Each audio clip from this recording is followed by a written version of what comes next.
Bismillahirrahmanirrahim. Assalamualaikum warahmatullahi wabarakatuh. Sahabat yang beriman dimanapun berada, semoga kita selalu dalam lindungan Allah Subhanahu wa Ta'ala. Bismillahirrahmanirrahim. Allahumma salli ala Sayyidina Muhammad wa ala ali Sayyidina Muhammad. Segala puji bagi Allah Subhanahu wa Ta'ala, Rabb semesta alam.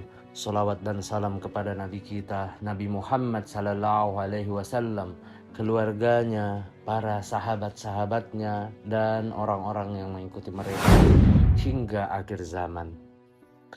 Baiklah sahabat yang beriman, kembali lagi di channel SHB atau Sahabat Beriman, di mana pada kesempatan yang mulia ini saya akan membahas tentang masih seputar Muhammad Qasim yang lagi viral-viralnya. Pembahasan kali ini mengenai kontroversi. Sahabat yang beriman, judul dari video yang akan saya bawakan adalah kontroversi identitas Muhammad Qasim. Apakah dia benar-benar Imam Mahdi yang dinantikan seluruh umat Islam di dunia? Sahabat yang beriman dimanapun berada, jangan lupa like, share, dan subscribe channel SHB agar semakin berkembang dan semakin saya menyebarkan, semakin saya mengupdate tentang seputaran Imam Mahdi, tentang kisah-kisah Islam lainnya.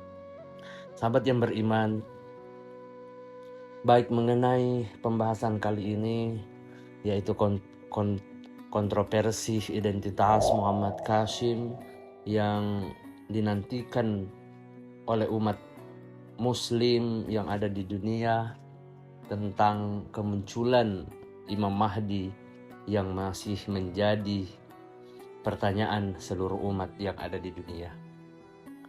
Baik sahabat yang beriman, kehadiran Imam Mahdi tentu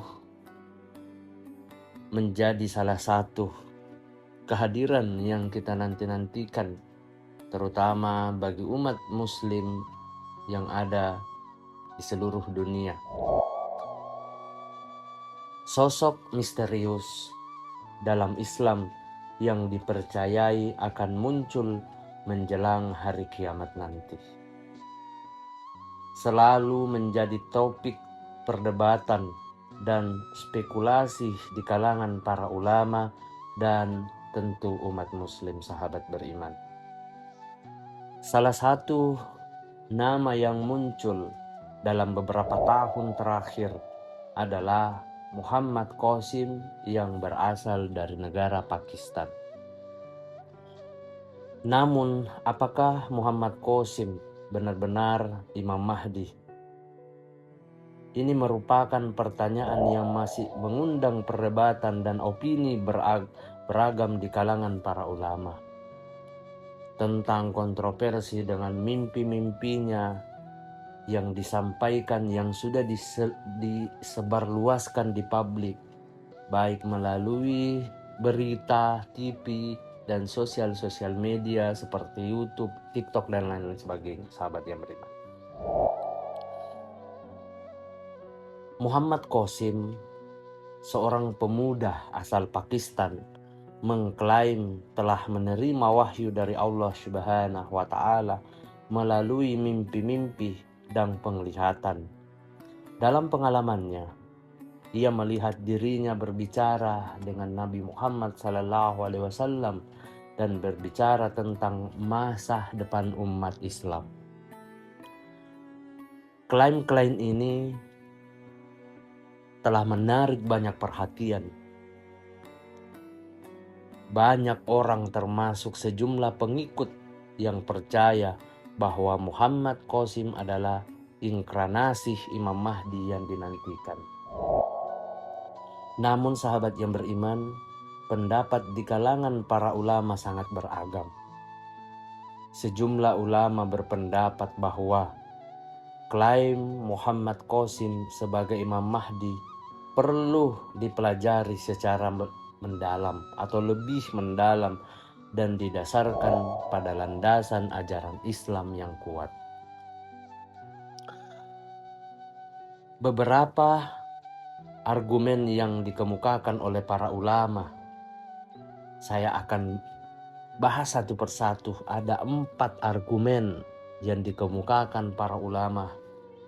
Yang pertama, sahabat yang beriman, kebijaksanaan dan kepemimpinan. Menurut pandangan tradisional, Imam Mahdi diharapkan akan memiliki kebijaksanaan dan kepemimpinan yang luar biasa tentunya untuk memimpin umat muslim menuju kebenaran dan keadilan. Itu yang pertama, sahabat yang beriman. Kemudian pengamatan kritis diperlukan untuk memastikan apakah Muhammad Qasim memiliki sifat-sifat ini dalam perjalanan hidupnya. Itu poin pertama, sahabat yang beriman. Kemudian poin yang kedua mengenai argumen yang dikemukakan oleh para ulama, yaitu keturunan. Ini menjadi topik pembahasan dan topik pertanyaan. Tentu kalau misalnya Muhammad Qasim mengklaim atau ada yang mengklaim bahwa dia adalah calon sosok Imam Mahdi, tentu kita harus melihat garis keturunannya juga. Bukan hanya kita berpatokan dalam mimpi-mimpi atau wahyu-wahyu yang dikemukakan, yang disampaikan melalui mimpi-mimpinya. Baik sahabat yang beriman dimanapun berada, semoga kita selalu dalam lindungan Allah Subhanahu wa Ta'ala. Mengenai keturunan, menurut tradisi Islam, Imam Mahdi diharapkan berasal dari keturunan Nabi Muhammad SAW. Klaim ini juga harus diperiksa dengan seksama untuk menentukan keasliannya. Itu poin yang kedua mengenai garis keturunan. Kemudian yang ketiga yaitu mukjizat.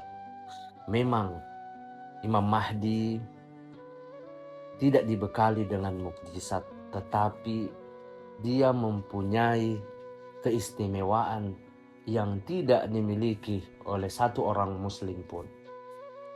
Baik sahabat yang beriman, berbicara mengenai mukjizat, Imam Mahdi dianggap memiliki kemampuan untuk melakukan mukjizat, yaitu tindakan-tindakan ajaib yang mengesankan dan meneguhkan statusnya sebagai pemimpin spiritual. Klaim Muhammad Qasim perlu dinilai apakah mendukung tuntunan ini. Itu poin yang ketiga, sahabat yang beriman, yang perlu kita ketahui. Kemudian yang keempat, bukti dukungan dari ulama. Nah, mengenai bukti dukungan dari ulama, tentu bukan hanya ulama-ulama dari kalangan-kalangan negara atau negara-negara seperti Arab, Pakistan, Indonesia, Amerika, dan lain sebagainya. Tentu ini harus ada dukungan dari negara-negara lain, bukan hanya diperuntukkan untuk negaranya sendiri ataupun satu atau dua negara. Tetapi tentu dukungan-dukungan ini perlu dukungan dari negara-negara lain. Tentu yang negara-negara lain ini adalah ulama-ulama besar yang betul mempunyai atau paham akan syariat-syariat Islam. Baik sahabat yang beriman dimanapun berada, bukti dukungan dari ulama mencakup pengakuan dan dukungan dari para ulama yang terpercaya, memiliki peranan penting dalam menentukan keaslian seorang individu sebagai Imam Mahdi. Sahabat yang beriman dimanapun berada, itulah 4 poin argumen yang dikemukakan oleh para ulama-ulama besar, baik yang ada di Indonesia maupun di negara-negara lain. Kemudian sahabat yang beriman, hingga saat ini belum ada konsekuensi atau konsensus dari para ulama terkemuka yang secara resmi mengakui Muhammad Qasim sebagai Imam Mahdi. Sementara beberapa kelompok pengikut Muhammad Qasim menerima klaimnya sebagai Imam Mahdi.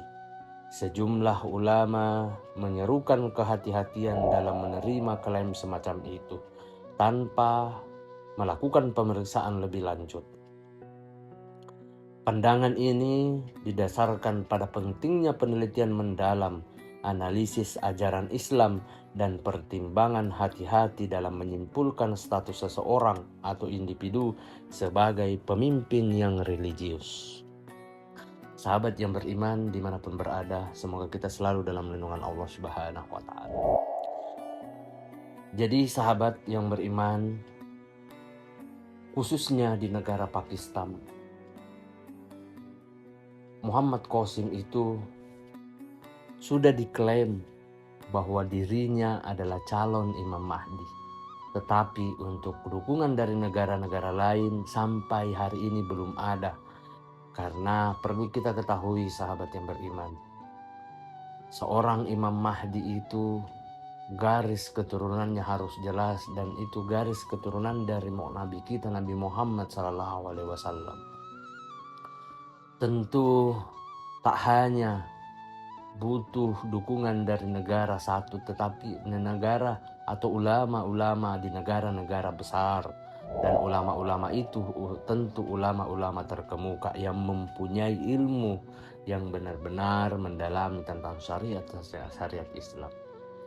Sahabat yang beriman dimanapun berada, dalam kesimpulan, klaim Muhammad Qasim sebagai Imam Mahdi masih menjadi sumber perdebatan di kalangan para ulama.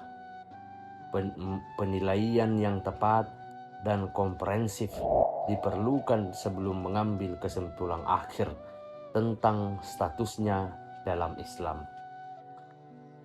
Umat muslim di seluruh dunia dihimbau untuk mencari panduan dari para ulama terkemuka dalam menghadapi klaim semacam ini, sambil terus mendalami ajaran agama mereka dan mempraktikkan nilai-nilai yang diajarkan oleh Nabi kita, yaitu Nabi Muhammad SAW.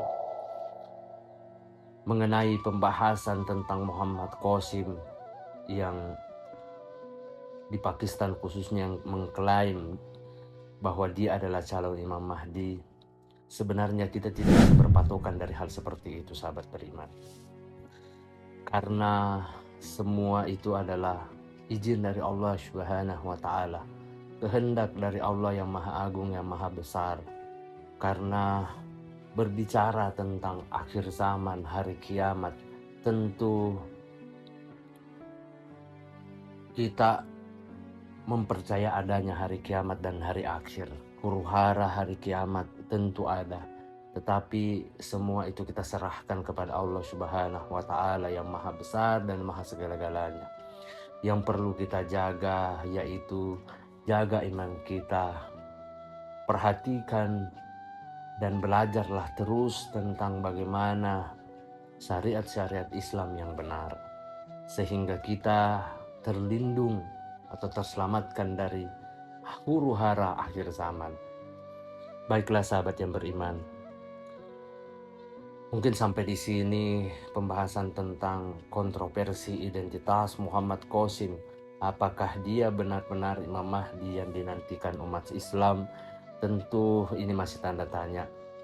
Pembahasan tentang kontroversi ini hanya sebagai landasan dasar agar kita tidak mudah mempercayai siapapun yang mengklaim dirinya sebagai Imam Mahdi. Sudah banyak yang mengklaim dirinya, bukan hanya di negara Pakistan, tetapi khususnya di negara Indonesia. Itu sudah ada beberapa, dan sampai detik ini belum ada kriteria-kriteria yang termasuk. Saya hanya menjelaskan atau membahas tentang bagaimana proses, bagaimana tanda dan ciri-ciri Imam Mahdi. Semoga apa yang saya sampaikan pada kesempatan yang mulia ini bisa bermanfaat untuk kita semua, para sahabat-sahabat muslim, sahabat-sahabat yang beriman dimanapun berada. Baiklah sahabat yang beriman, saya kira cukup sampai di sini. Saya memohon maaf apabila ada salah kata ataupun ucapan dalam video ini. Perlu kita ketahui bahwa kebaikan dan kebenaran itu hanya milik Allah Subhanahu wa Ta'ala. Kesalahan serta keburukan itu datangnya dari saya pribadi selaku manusia biasa yang tidak pernah luput akan kesalahan. Akhir kata, wabillahi taufiq wal hidayah. Wassalamualaikum warahmatullahi wabarakatuh.